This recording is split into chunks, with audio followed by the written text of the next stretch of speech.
তা এই মীর, গায়কী বা শ্রুতি যাই বলি, এইগুলো গলায় ধারণ করতে গেলে আপনাকে কিন্তু নির্দিষ্ট কোনো রাগ নিয়েই চর্চা করতে হবে। এবার আমি এখানে যেহেতু রাগের বেসিক দিকটা নিয়ে আলোচনা করি, বা বলা যায় রেয়াজের বেসিক দিকটা নিয়ে, প্রাথমিক দিকটা নিয়ে আলোচনা করি, আমি তো রাগ ভৈরবের কথাই বলব। নমস্কার, শুরু করছি আজকের পর্ব। বন্ধুরা কেমন আছেন? নিশ্চয়ই খুব ভালো আছেন এবং মন দিয়ে রেয়াজ করছেন। ক্লাসে যাবার আগে প্রতিদিনের মতো আজকেও বলবো, যারা এখনো আমার চ্যানেল সাবস্ক্রাইব করেননি তারা অবশ্যই আমার চ্যানেল সাবস্ক্রাইব করুন, বেল আইকন প্রেস করুন, যাতে প্রতিটা ভিডিওর নোটিফিকেশন আপনার কাছে সময় মতো পৌঁছে যায়। এবং অবশ্যই ইউটিউব চ্যানেলের পাশাপাশি আমার ফেসবুক পেজও ফলো করুন, সৃজিৎস মিউজিক ওয়ার্কশপ।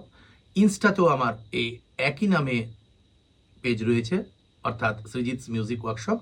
এবং যারা অনলাইন বা অফলাইন ক্লাসের ব্যাপারে আগ্রহী, অর্থাৎ আমার কাছে শিখতে চান, তারা ভিডিওর শুরুতে বা ভিডিওর মাঝখানে স্ক্রিনে যে নম্বর দেখতে পাচ্ছেন সেই নম্বরে হোয়াটসঅ্যাপ করুন বা সরাসরি ফোন করুন।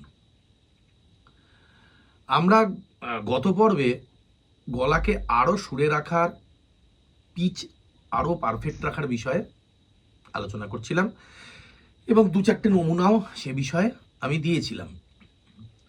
তো সেই ব্যাপারটার উপরেই আমি জোর দেব এবং সেই বিষয়ের মধ্যেই থাকবো। তবে আজকে বলবো যে নির্দিষ্ট কতগুলো স্বরে দাঁড়ানোর ব্যাপারে, সেখানে ল্যান্ডিং এবং গলায় মীর, শ্রুতি, গায়কী বা এই যে আমাদের অষ্টাঙ্গের গান, হ্যাঁ, ঝটকা, হরকত, মুড়কি, এই যে এক একটা অঙ্গ, এক একটা এলিমেন্ট গলায় বসবে, তার প্রাথমিক শর্ত হচ্ছে গলাকে দাঁড়াতে হবে।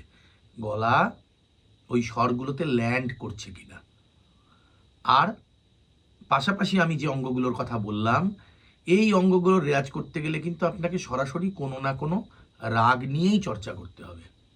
আর আমি যেহেতু এখানে একদম রাগের বেসিক দিকটা নিয়ে বা রেয়াজের প্রাথমিক দিকটা নিয়ে আলোচনা করি, আমি বলবো রাগ ভৈরবের কথা, আমি রাগ ইমনের কথা বলবো, রাগ বেহাগের কথা, রাগ ভূপালির ব্যাপারে বলবো। অর্থাৎ বেসিক যে রাগগুলো আমরা প্রথমে শিখি, এই রাগগুলো রেয়াজের রাগ, এইগুলোকে ধরে আমরা এই প্রস্তুতিটা নিতে পারি। তা আমি এর আগেও যদিও রাগ ভৈরব নিয়ে আমি অনেক কথাই বলেছি, ভিডিও আছে। আমি আজকেও একটু রাগ ভৈরবের কিছু কিছু গায়কী এবং কিভাবে ওই স্বরগুলোতে গলাকে দাঁড় করাতে হয় তার ব্যাপারে বলবো। ধরা যাক, আচ্ছা, ভৈরবের ব্যাপারে তো জানি আমরা, ভোরবেলার রাগ, রেধা কোমল, সম্পূর্ণ জাতির রাগ। এবার ধরুন এই আমার সা। আচ্ছা, প্রথমেই আমি করজোরে মার্জনা চেয়ে নিচ্ছি। আমার গলা বেশ অনেক দিন ধরেই বসে আছে, ট্রাবল দিচ্ছে, এখনো গলা ঠিক হয়নি। তা আমি তাই নিয়েই যতটুকু পারছি দেখানোর চেষ্টা করছি। তা এই আমার সা, সা নে, এই দেখুন তানপুরার সাহায্যে আমরা এটা করব। তাহলে সা নি, নিতে দাঁড়ানো, সা নে নে, সা।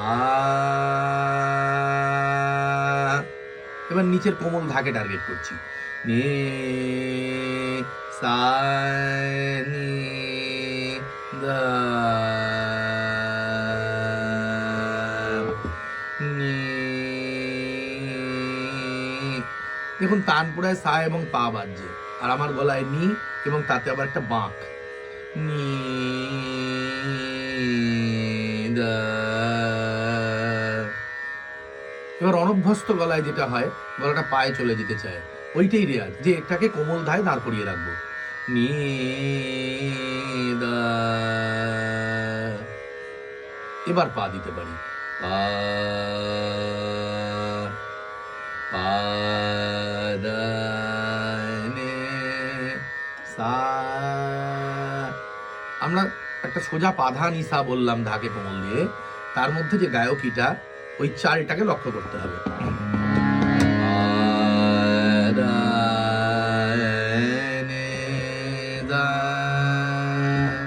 এবার ধরুন কোমল রেতে ল্যান্ড করছি, ওই নি থেকে গড়িয়ে নি দে সা, আকার দিয়েও বলতে পারি আ,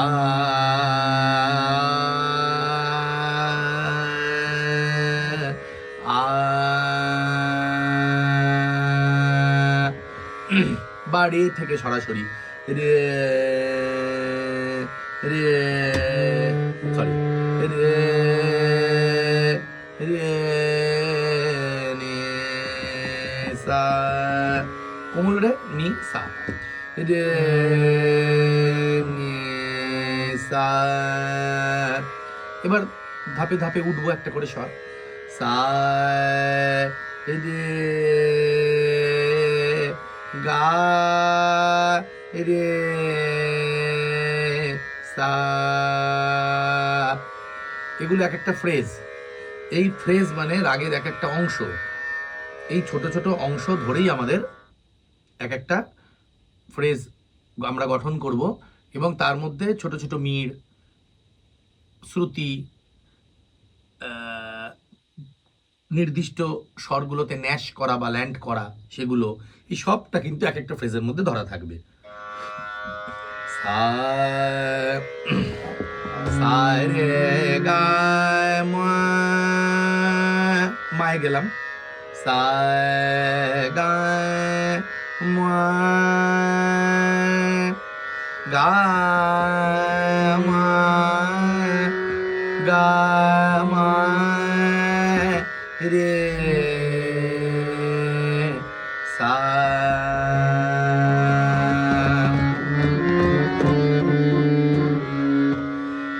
সা রে গা মা রে সা। কখনো কখনো নিচ থেকে নেব, নিচের কোমল ধা থেকে নিচ্ছি, যেমন এখন সা গা। এই রাগে ধানি সারে হয় না, তাই ধানি সা গা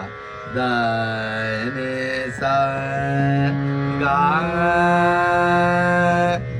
গা মা পা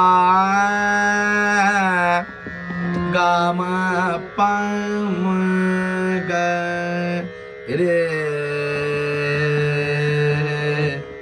সা রে গা মা পা গা মা রে সা।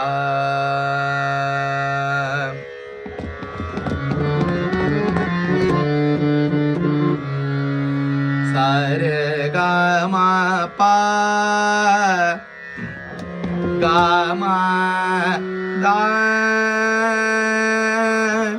পা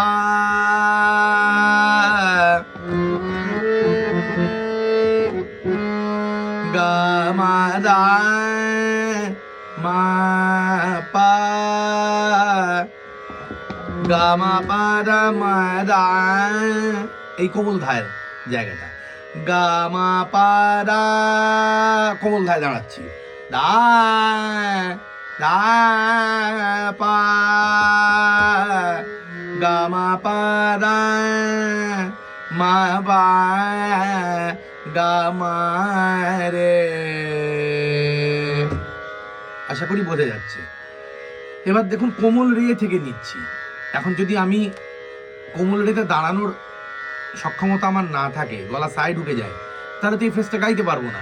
ওই জন্য আমি একটা ফ্রেজ দেখাচ্ছি, এটা এইভাবে রেয়াজ করুন, সেই স্বরের উপর দাঁড়ানো যাবে। রে গা মা পা রে রে গা গা মা মা পা পা রে গা মা পা দা পা গা মা পা রে নে তা পা।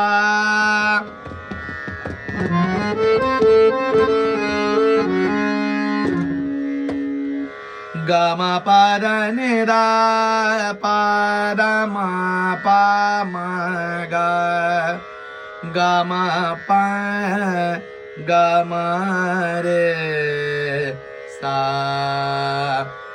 এরকম অসংখ্য ফ্রেজ অনেকক্ষণ ধরে এটা করা যাবে এবং এর উপকারিতাও অসাধারণ। কিন্তু একটা ফ্রেজ না বললেই নয়, সেটা নিচেও প্র্যাকটিস করব আমরা, ওপরেও করব। মা পা ধা নি সা ধা কোমল, নিচে করলে সা নি ধা পা, মা পা ধা নি সা, সা নি ধা পা মা পা ধা নি সা, এইটা একটা। আর ওপরে মা মা পা ধা নে সা,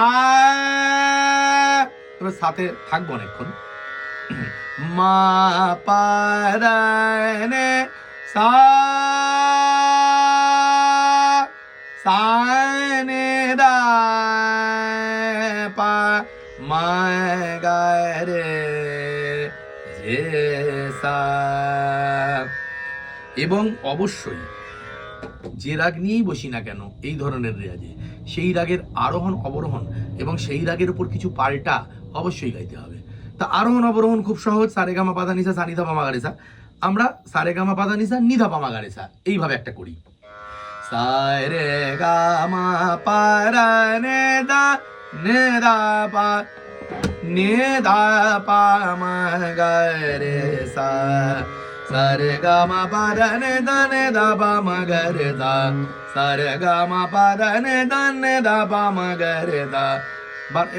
বা রে থেকে যাব, রে গা মা পারা নে দা, গা মা পারা নে দা, মা থেকে মা পারা নে দা, পারা নে দা, দা নে দা, নে দা।